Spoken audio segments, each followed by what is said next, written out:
Let's return to This Week in America. Here's your host, Rick Bratton. Welcome back, everybody. Coast to coast, This Week in America. From a young age, Larry D. McClure's life was rife with tragedy following the deaths of his cousins, neighbor, father, and twin brother. This series of unfortunate events set him on a course to find answers as to why his life was filled with so much pain. His book, Godward, The Prodigal Steps, compiles the answers he found to this burning question over a 40-year period.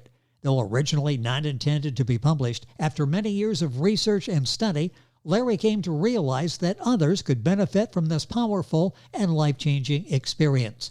Larry is just an ordinary man with an extraordinary God.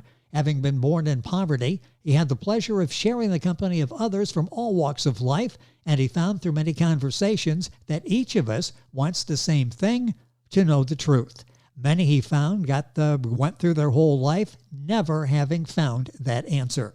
Larry D. McClure works in lease administration, property management for a real estate investment company, and Larry McClure, author of Godward, The Prodigal Steps, is our guest on This Week in America. Larry, welcome to the program. It's also a pleasure to be here. Thank you, Rick. This is such an important book and a moving book, and I want to start with the inspiration for this. What led you on this path? I said it took years of study, but what led you to the book? Well, like your introduction said, at a very young age, I had a lot of tragedies. There was 8 of us in the family, and we were pretty much poor, to say the least. And my mother and father didn't go to church, but our next door neighbors, the Hammontrees, did. And my mother had 2 sets of twins, which I was one of the twins. The first set died before I was born. And Gary and I were both kind of a novelty in the community. We were the only twins around. So our next door neighbors loved to take us to church, show us off in their cute little, matching outfits. Yes. And our cotton white hair, so. But about 8 years old, for some reason, after the preacher had finished the service and had an altar call, I decided to go up front and give my life to the Lord and be baptized, and which was kind of unusual for a kid that age. But my twin brother also decided that, he would do the same thing, because we always did everything together, so we were baptized together. But right after that, my cousin, Larry McClure, who I shared the same name, died in a car wreck. He was just right out of high school. And then the next year, Mr. Hammontree, that was taking us to church, he died of cancer. The next year, my father died of cancer. The next year, my twin brother died of a brain tumor. And I spent those 2 or 3 years that Daddy and Gary were sick, I spent a lot of time with relatives. And one of my relatives, my father's brother, had kids about my age. They were about 2 or 3 years older than me. And I really enjoyed being with them because they were, good playmates. And they were shot and killed about 2 blocks from their house the year after that, after Gary died. So it kind of, led me on this quest of, what was going on? Why is all this happening? Why is this tragedy, in our family and all these things happening to us? I mean, wasn't even 13 years old yet. That is a lot for anybody to go through, and the list, and I did a brief list in the beginning. You went through some others and what you went through at that young age and what you had to deal with. You started on this quest. Talk about that and the information that you came across that you have in your book. The book is Godward, The Prodigal Steps. How did that quest begin, and where did you get all the information that's in the book? Well, like I said, the burning question kept, was in the back of my mind. Of course, I lived in the world like everybody else, and, I went through marriages and jobs and things, but the calling was always there. There was this, this nagging of, this spiritualness in me to get these answers and find, the truth. So just little by little, I started attending churches and went to probably every church in town looking for answers, and I just couldn't find the information that I was looking for. They just didn't have, what I needed. So I decided to drop out and started to study on my own. My sister introduced me to Edgar Cayce. I'm sure a lot of your listeners probably have heard of Edgar Cayce. Yes. And from there, it just one thing led to another. I got into the Unity Metaphysics Dictionary. I read the Gospel of Thomas, Dead Sea Scrolls, anything that I could get my hands on that, could give me an answer to what I was looking for. And I just found multiple sources, and it was so interesting that as one, I thought I had the information that I needed, and then all of a sudden, boom, there's something else came up, and it just kept coming and coming, and it took over 40 years of me studying, because it became my obsession to learn the truth. How did you go about, as you were compiling this information, some probably at odds with what you were taught in church? How did you go about sorting out all of the different information to make sure what you were understanding was accurate? What was that process like? Well, with probably the Gospel of Thomas really changed a lot of my understanding. And in the first part of it says, the seeker will seek, and when he finds, he'll be disturbed. And after being disturbed, he'll be amazed. And after being amazed, he will rule over the all. And that is truly the way it happened, because the way I was taught in the Baptist church was this was blasphemy. The people that I wanted to talk to about it, they didn't want to hear it, because they just, felt that it was outside the Bible or the King James Version, and Yes. they didn't want anything to do with it. The name of the book is Godward, The Prodigal Steps. The author is Larry McClure, McClure. You'll find the book at Amazon, the usual places. Larry's website is godwardtheprodigalsteps.com. I'll give you that throughout the conversation. It's on our website, so you can go there, a link, and go directly to Larry's website and get information there. I mentioned this did not start out to be a book. Publication was probably the furthest thing from your mind when you started this. What made you change your mind? What made you decide, okay, this is a book, I really need to share this with others? Well, like you said, it was just my quest and my obsession. And, it was just, I didn't like who I was and the way things were going in my life. And I just, I was really just doing this for myself. And I went through, years, and finally, after about 40 years, I felt that I had the answers. I was very happy with where I was at in life, and felt really good. And I'd spent so much time writing and studying that I had kind of let myself go, and I'd gained a little weight. I love hiking and mountain biking, so I wanted to get back in shape. And so I started lifting some weights, and I had this severe sharp pain in my side, and I thought I'd just, maybe pulled a muscle or something. And it continued to get worse, and my boss, she insisted that I go to the doctor and get it checked. So I did, and they did an x-ray of my chest. Everything was good. They did an ultrasound on my liver and found some fatty tissue, and the doctor said, well, let's do an MRI just to make sure everything on the inside is, okay. So I had an appointment on Wednesday, and he called me on Monday to come into the office, and I knew that wasn't good when the doctor calls you 2 days in advance. So he came in, sat down, he couldn't even look at me. He said, it's bad. I said, what do you mean bad? He said, it's terminal. He said, you got stage 4 cancer. You're probably not going to live but just a few months. And this was in 2017. It's just amazing. And what happened from there? There was an incident that you had that with someone from your past life. Talk about that, the way everything sort of fit together here at that point. Well, it was strange that I didn't cry, I wasn't upset. I felt that I was, like I said, in a good place, and I figured that this was just my time to go. My father died at 45, my twin brother at 12. So I figured, I knew it was coming sooner or later. I didn't really think I'd live this long. So I went to an oncologist, and of course, he had confirmed, what the other doctor had said. And I took my brother with me and told him, I said, well, the doctor said that I might live 2 years with treatment. And I said, well, I don't want to take treatment. I've seen what had happened to my, brother and father. And I said, the only thing hanging out there is my son. I hadn't seen my son in 15 years. And I told my brother, I said, if I don't get some, sign from God, that I'm going to go ahead and take, this diagnosis. But I said, I'd really love to, reconcile with my son. And he said, well, I don't think we're going to do that.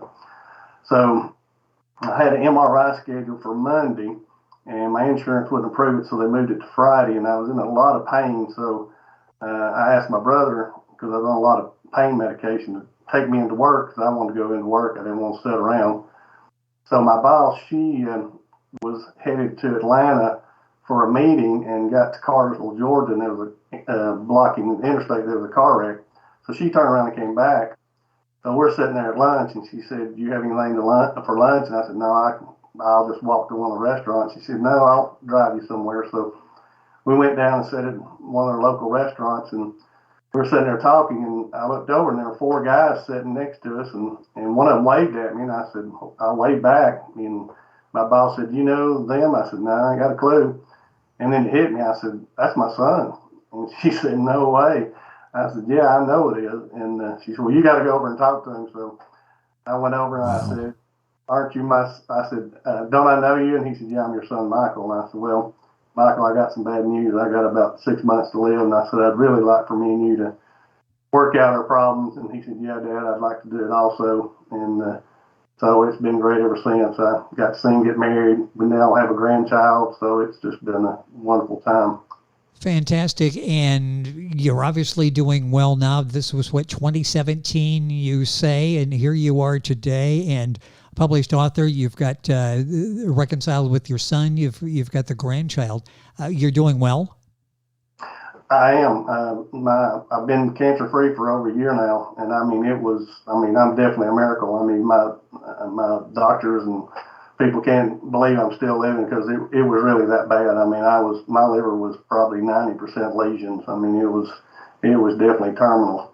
But once you read my book and you understand how things work, it was just part of the journey. I mean, it took cancer to restore my family. I tell everybody that cancer for me was a blessing, because it brought everything back together. The book is Godward, The Prodigal Steps. Our guest is the author, Larry McClure. His website is godwardtheprodigalsteps.com. We've got all of that on our website, thisweekinamerica.us. Let's talk specifically about the book. Tell me a little bit about the book. I just barely touched the surface in the beginning, and it's actually 2 books. Explain Godward, The Prodigal Steps to us. You're right. It is 2 books. The first book that was written was The Prodigal Steps. And during my studies, there was a relative of mine. He was a preacher. He gave me a copy of the Thomas Study Guide Bible. He said it would help me on my studies. And I saw a graphic of the Prodigal Steps. It was like steps leading down, and then there was a guy down on his knees praying, and then there was steps going up. And I found out that this is in the Gospel of Luke, and it's based on the lost son, the prodigal son, that there were 14 steps that he went through his journey from his father's home back to the pig pen, what I call the pig pen, and then back. So the first 7 steps are based on really the body. It's based on self-will, and how self-will leads to selfishness, and then selfishness leads to separation, sensuality, spiritual destruction, self-abasement, and starvation. So all of our self-willed thoughts and self-willed actions go through these steps.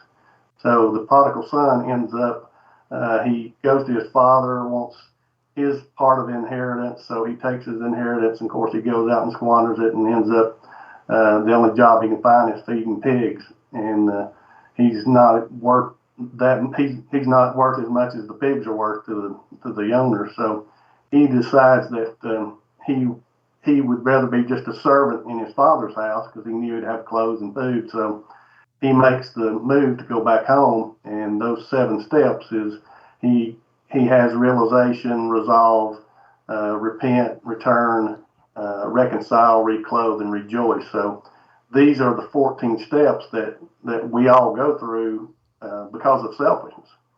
And what I found is, and I mean, it's all through the Bible, and of course I cover it all in my book, that these steps have to be reversed. I call it the undoing.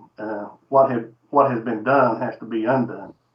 And once you start reading the book, you'll understand that, this was the purpose of Jesus, to come and undo what Adam, the first man, had done, and reverse all these steps and reverse the curse that was on mankind. The book is Godward, The Prodigal Steps. Larry McClure is the author and our guest on the program. Talk about it being two books, The Prodigal Steps you touched on. What is the Godward about?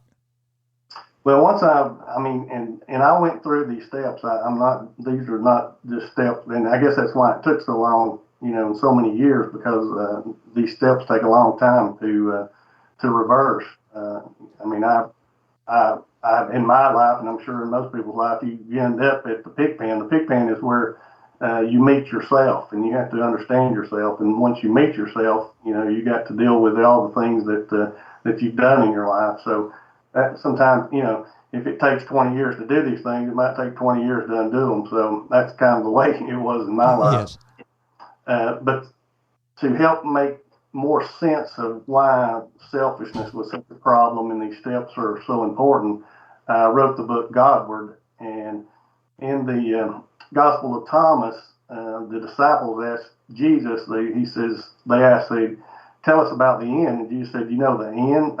He said, you don't know the beginning. He said, no, when you know the beginning, you'll know the end. So that made my research go back as far as I could go to the beginning to find out where it all started.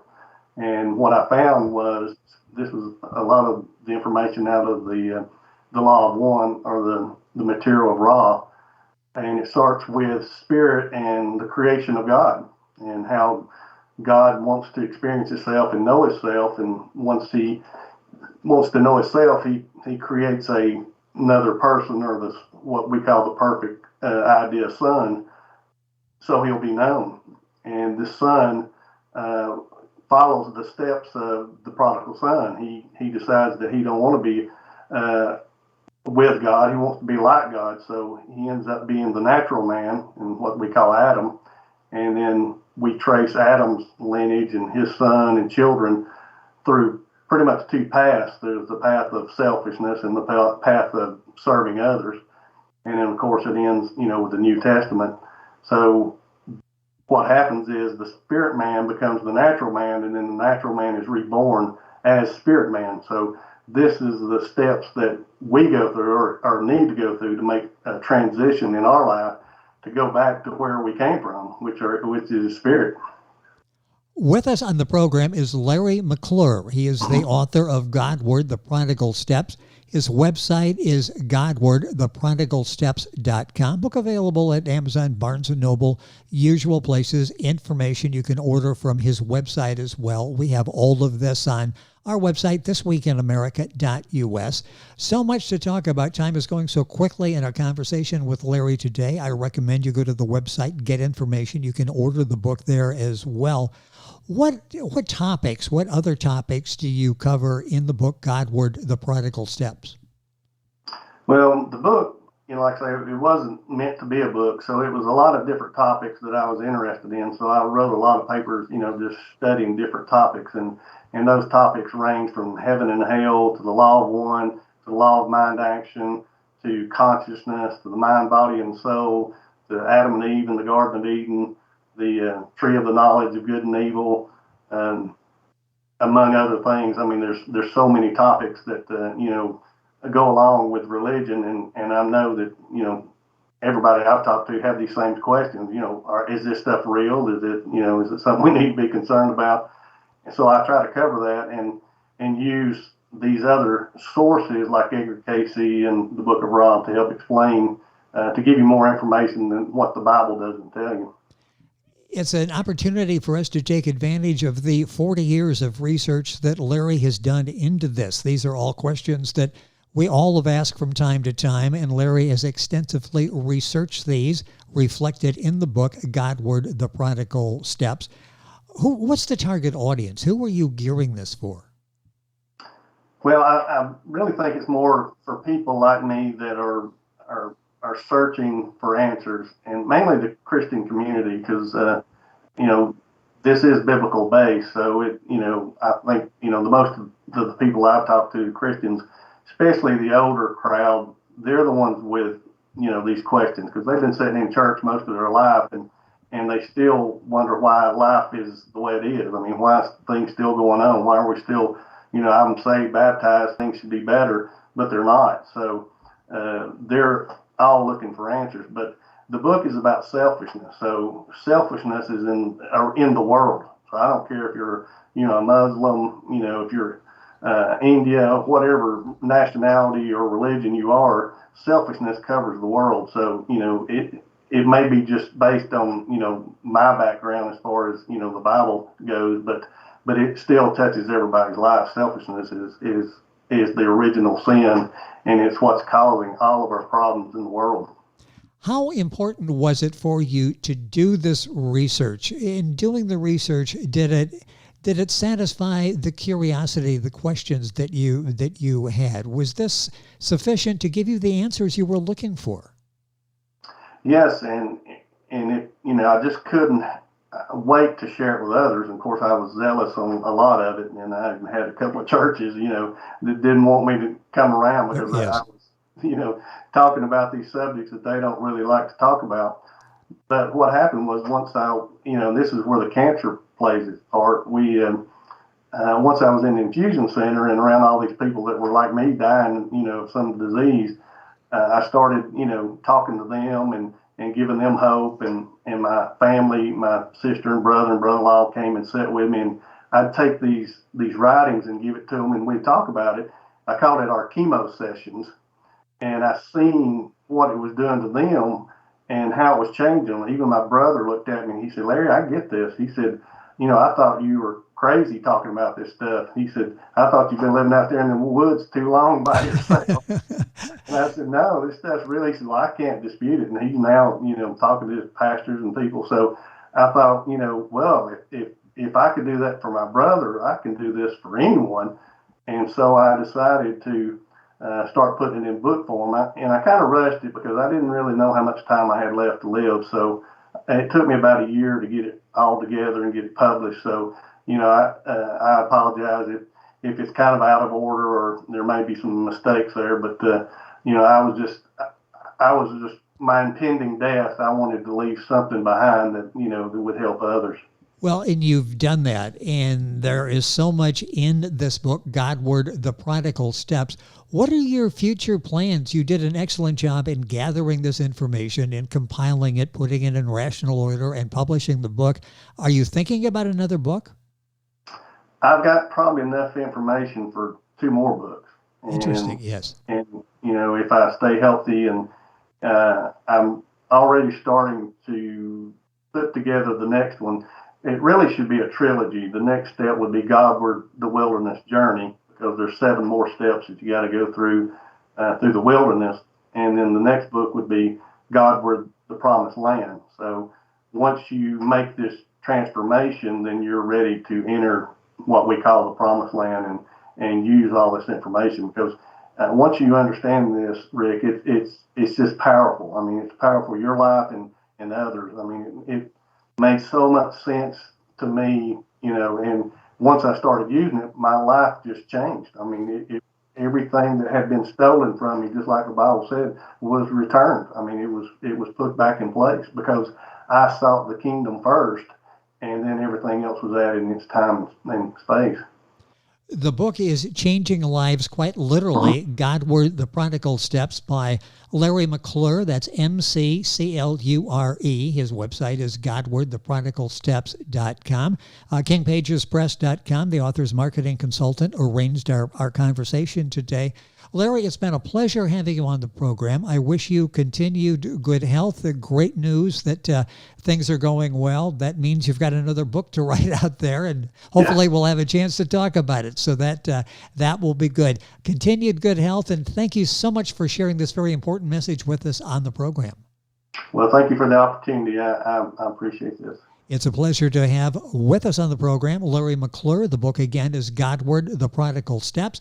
Book available at Amazon, the usual places. More importantly, at Larry's website, Godward, theprodigalsteps.com. You can find all of this and link on directly to Larry's website by going to our website, thisweekinamerica.us, or taking a break and then back more on today's program right after these messages. This Week in America is online. You can visit our website, thisweekinamerica.us. Scott Pinkerton, Associate Producer of This Week in America. Jay Anderson, Segment Producer. Ben Watson, Webmaster. Otto Bechet, Director of Engineering and TV Production. This Week in America produced and is a trademark of Blue Funk Broadcasting, LLC. For information on all of our guests and to listen to this week's show, our website again at thisweekinamerica.us. And I'm Sean Bratton, Executive Producer of This Week in America.